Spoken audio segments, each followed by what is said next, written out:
रात के लगभग 12 बज रहे थे। शहर की पीली स्ट्रीट लाइटें खिड़कियों से अंदर आ रही थीं। घर में खामोशी थी, लेकिन उस खामोशी के बीच रोहन का मन लगातार बेचैन था। वजह साफ थी। पिछले कुछ हफ्तों से उसकी बीवी सिया हर रात किसी न किसी से फोन पर बात करती थी। पहले रोहन ने ध्यान नहीं दिया, लेकिन अब ये रोज की आदत बन गई थी।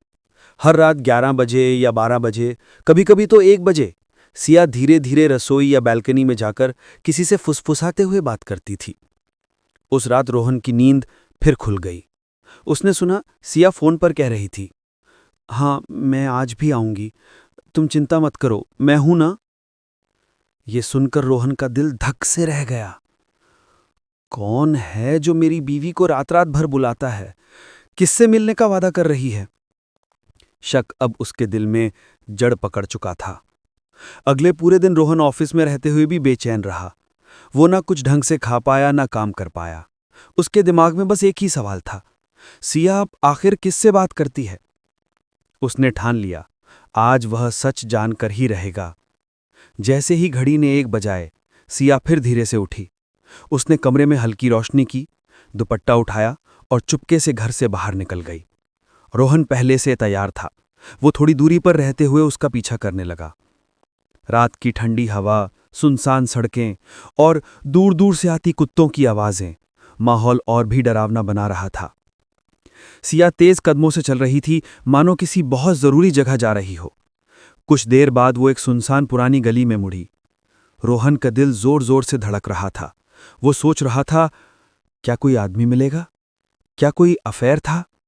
लेकिन अगले ही पल जो उसने देखा, उसने उसके पैरों तले जमीन खिसका दी। सच जिसने रोहन की आंखें नम कर दीं। गली के आखिर में एक टूटा फूटा पुराना बस स्टॉप था। वहां एक छोटा बच्चा फटा हुआ कंबल ओढ़े ठंड में कांप रहा था।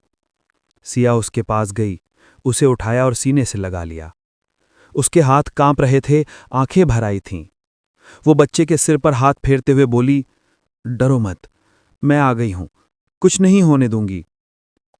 रोहन कुछ पल तक पत्थर की तरह खड़ा रह गया। उसने सोचा भी नहीं था कि उसकी बीवी रात को किसी बच्चे से मिलने जाती है। रोहन धीरे धीरे आगे बढ़ा और पूछा, "सिया, ये कौन है?"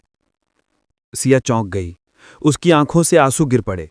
उसने कांपती आवाज में कहा, "ये उस औरत का बच्चा है जो पिछले महीने सड़क हादसे में मरी थी।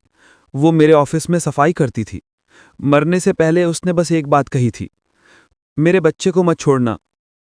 सिया रोते हुए बोली, "मैंने उससे वादा किया था रोहन, लेकिन मैं डर गई थी बताने से कि हम किसी और के बच्चे को कैसे पालेंगे। इसलिए मैं रात को चुपके से खाना देने आती थी, ताकि तुम्हें लगे नहीं कि मैं कुछ छुपा रही हूं।" रोहन की आंखें नम हो गईं। जिस शक ने उसके मन को तोड़ दिया था, उसी का सच उसकी बीवी की सबसे बड़ी इंसानियत बनकर सामने खड़ा था। रोहन ने बिना कुछ कहे बच्चे को अपनी बाहों में उठा लिया और बोला, "चलो सिया, अब ये बच्चा हमारे घर चलेगा। आज से ये हमारा बेटा है।" सिया फूट फूट कर रो पड़ी और दोनों उस बच्चे को लेकर घर की ओर चल दिए। रात के अंधेरे में 3 लोगों की परछाइयां एक नई जिंदगी की ओर बढ़ रही थीं। ओ भाई, बस जाने से पहले एक काम कर देना, लाइक कर देना और सब्सक्राइब दबा देना, क्योंकि ऐसी कहानियां हम रोज दिल से बनाते हैं आपके लिए।